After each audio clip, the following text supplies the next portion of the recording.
What's up everyone, welcome back to the channel. I'm Endless, here to bring you our week 4 battle of the UPA. Unfortunately, we did drop on our game last week, bringing us down to 0-3.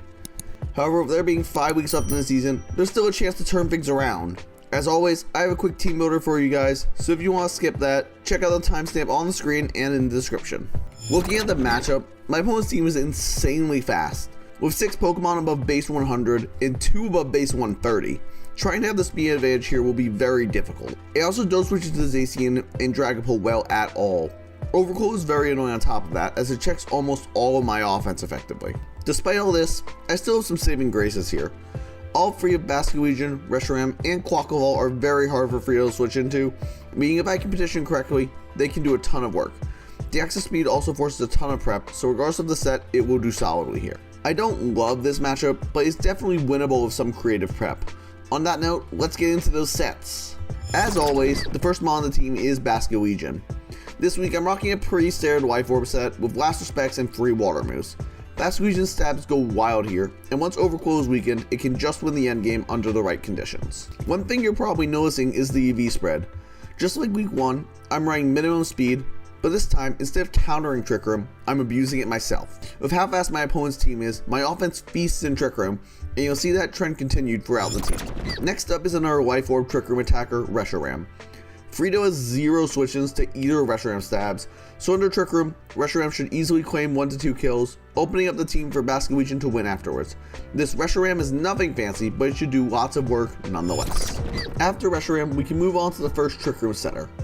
Deoxys Speed is a solid setter with access to Teleport. This guarantees to gain my attackers unscathed. Psycho Boost is nice to nuke Zacian and Dragapult outside of Trick Room, and Nightshade is here for valuable chip damage on Overquow. Focus Sash is on the set, since it's likely I lead the Deoxys to get up my Trick Room immediately and start punching holes into the opponent. For my final Trick Room breaker, I have Yachi Berry Garchomp. Earthquake hits most of the team extremely hard, and Fire Blast smacks their peer, and a potential Air Balloon Iron Treads. The hazards aren't likely to be clicked, but they do force an Iron Treads, which I can KO with your attacking move, as the Yachi Berry makes it unable to take me out with Ice. I do have a second Trick Room setter on the team, in a Lagging Tail Klefki. Trick Room is obviously the most important move on the set, but the screens are also very useful, and Trick Lagging Tail can potentially slow something down to open up endgame paths outside of Trick Room. I'm running a fully physically defensive set to be able to pivot into Zacian at least once, just in case. For the last mon on the team, I am bringing Terra Poison Quaquaval. Aqua Step plus Terra Poison Terra Blast hits the team really hard, and Poison can force some potential 50-50s with Zacian. The last move in the item slot is Fling with a big nugget, as +2 Fling nukes Deoxys defense, his one real effective check to Quaquaval defensively. Quaquaval gives me a way to finish the game even once my Trick Room is gone, which is very important to succeed this week.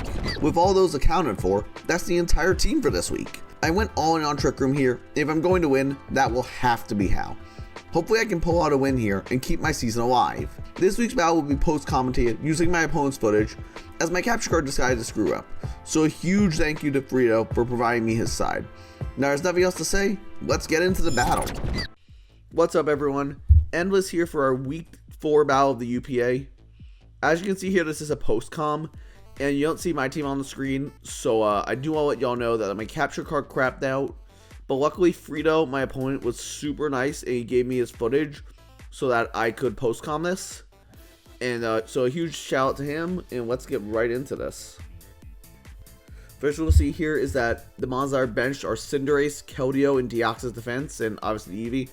No Deoxys opens up my team a lot, especially Garchomp and Quaquaval. Even Reshiram. No Deoxys just means my offense goes crazy here. Keldeo is pretty scary, as you can see, and so is Cinderace, because Basculegion is my primary resist, but he doesn't want to take a burn, potentially.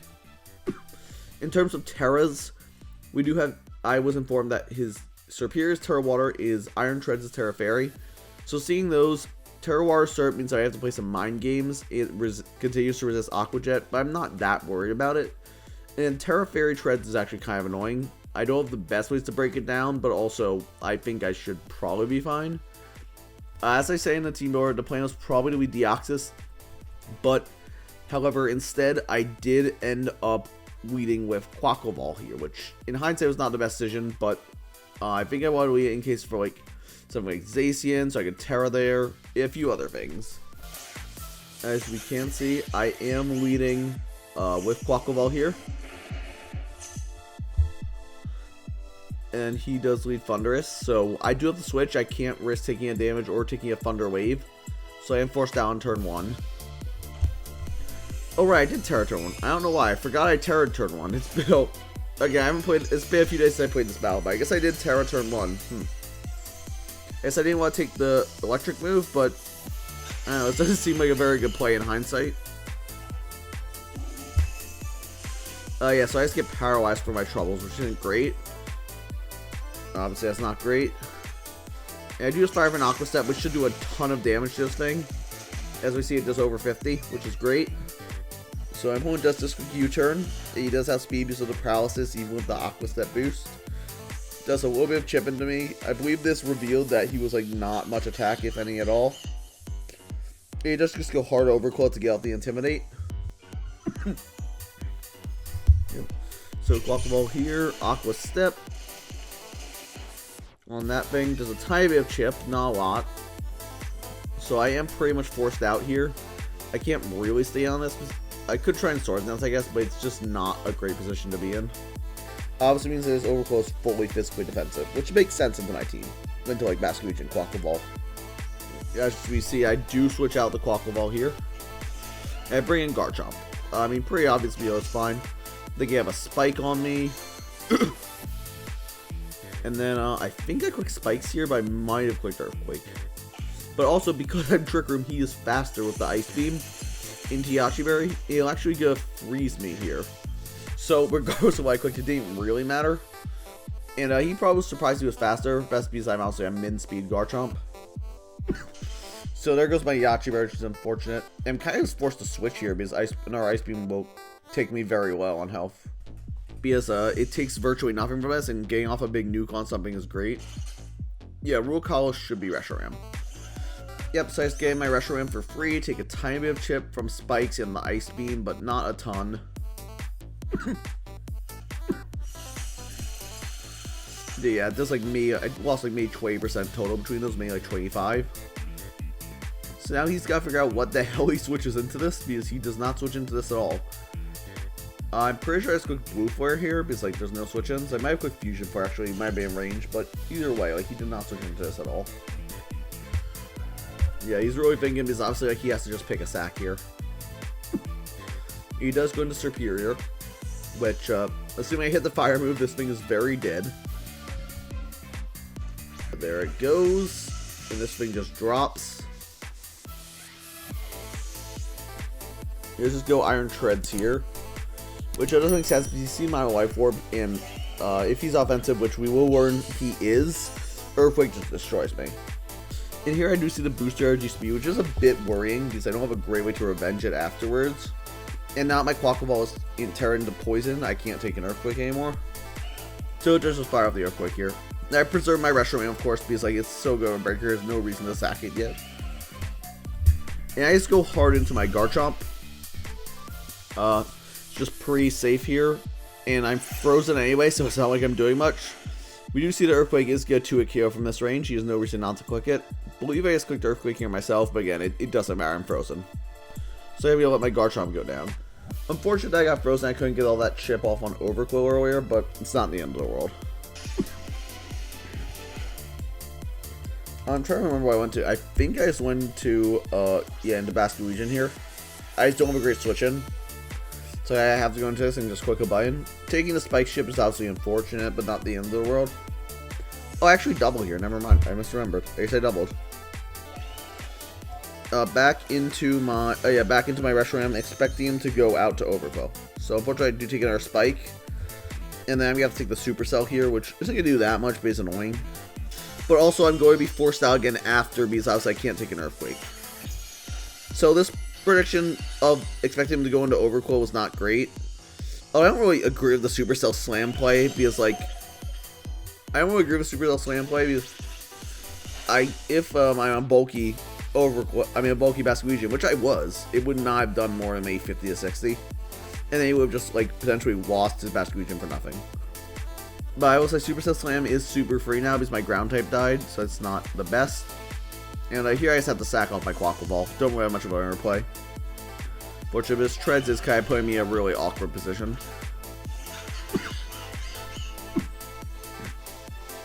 So that's not ideal, but it happens. Sometimes you make an over prediction like that, not the end of the world. I'm still able to potentially get back into this game via the Trick Room itself. So Iron Treads does claim a second one there. And then in comes Kit Kalos, which is Deoxys. So I am able to just get a free Trick Room here because nothing it has can Oko me, which is great. And I can teleport out after, so that's amazing. Yeah, Biggie Rabbit spins to get to +2 with the booster, but like it's not really that. I guess it's almost like faster because that's 2.25. It's like +2.5, but doesn't really matter. So I'm just going for Trick Room here. And now I'm just gonna teleport out, take the Earthquake. It's going to hurt, but I do guarantee to live this if I remember my calc correctly, or at least it was like a roll heavily in my favor. So I do get off my teleport here. Cool animation, by the way. It's so few things get teleport in Gen 9. So it's kind of neat to get to see it on the Deoxys. And then I just bring back in Reshiram and claim a couple Mons, because what is he going to do about it?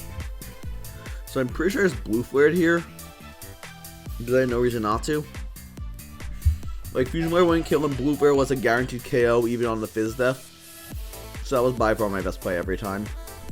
We do see he does like to sack Overclow here, which when I saw the Overclow sack, I was actually very excited because that opened up Basket Region to potentially win the end game, which was what I really needed to be able to win this game at this point with Reshiram so well. As you can see, I'm not in the best spot here, but after he sacks the Overclow, it makes my life a lot easier. This thing will go down here. Should I Fusion my arm? No, I did Blue Flare here. Yep. And that is a very ditto. I did like 150%. That is a very ditto Overclow. Do you take the Life Orb chip here? You might have gone Treads to beta move. I think you did go Treads, yeah. Because Fusion Flare actually does Oko this thing. And so because of that, I'm going to click Fusion Flare instead of Blue Flare, which does end up being a bit of a misplay, as you will see soon. So you just go double into Zacian, I believe. Yeah, I'm pretty sure it goes into Zacian. Yeah, I have 2 turns of Trick Room left, as you can see. Oh, no, wait, never mind. Double into Dragapult, that's right. I believe I actually just Blue Flare on this one, and I believe on the next turn I'm Fusion Flaring because Dragapult is in range of that.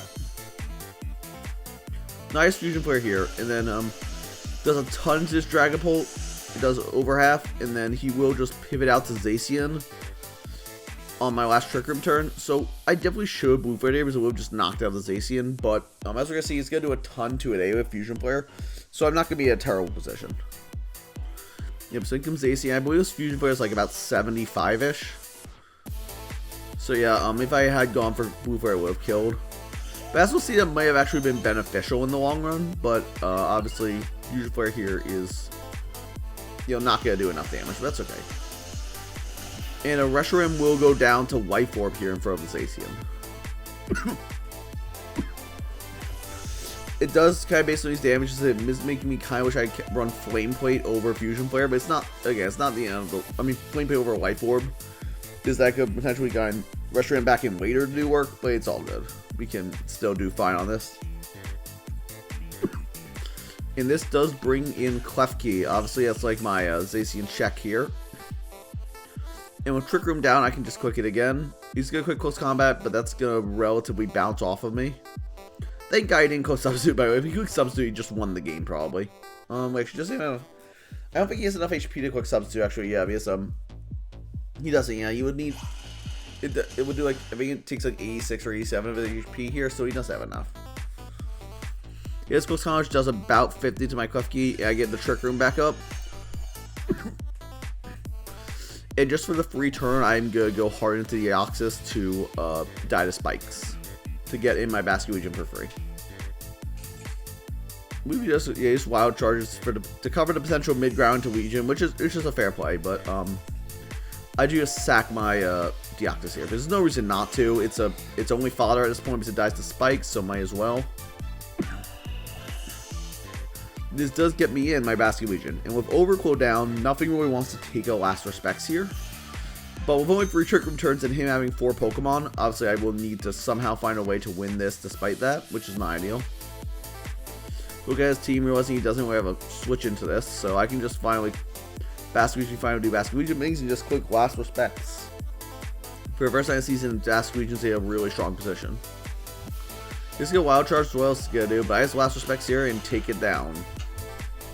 He sees I take Life Orb again, which is kind of funny, but you know. He's having to figure out what he wants to sack for the next 2 turns, because obviously nothing lives this. Nothing lives this hit. Obviously, I mean it's a 250 base power Last Respects with adaptability and Life Orb. Like, nothing lives this. So in comes the Dragapult, which I was just gonna sack it. It's like, what else are you gonna do? He's Scarf. If he does have Sucker Punch, if he did have Sucker Punch, maybe he could have done some chip. It may put me into range to eventually die to Life Orb, but even then, like, I was running a good amount of physical defense for Cinderace's Sucker Punch, so I don't think it would actually do enough. Swaks his Shadow Ball, and Last Respects get claim their KO. And now, here he has a choice. He has to choose which one he wants to still be alive after the Trick Room ends. He is going to choose to sack Iron Treads. And this was actually his biggest misplay, because if he preserved the Treads, once Trick Room ended, he had nothing. I had nothing I could do. Aqua Jet wouldn't kill, and I would be in range of Earthquake. He wouldn't even have to risk the Super Self Sign. I would be in range, and I couldn't even trick a Wagging Tail because I can't switch out to Klefki without dying. So he does let the Iron Treads go down here, and in will come Thundurus as his last Pokemon. And then takes some more Life Orb Chip. Choice Dimensions go down. He goes into Thundurus.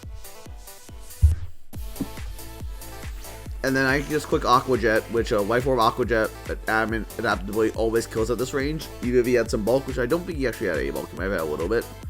He clicks Thunderbolt, but Aqua Jet will finish off the game.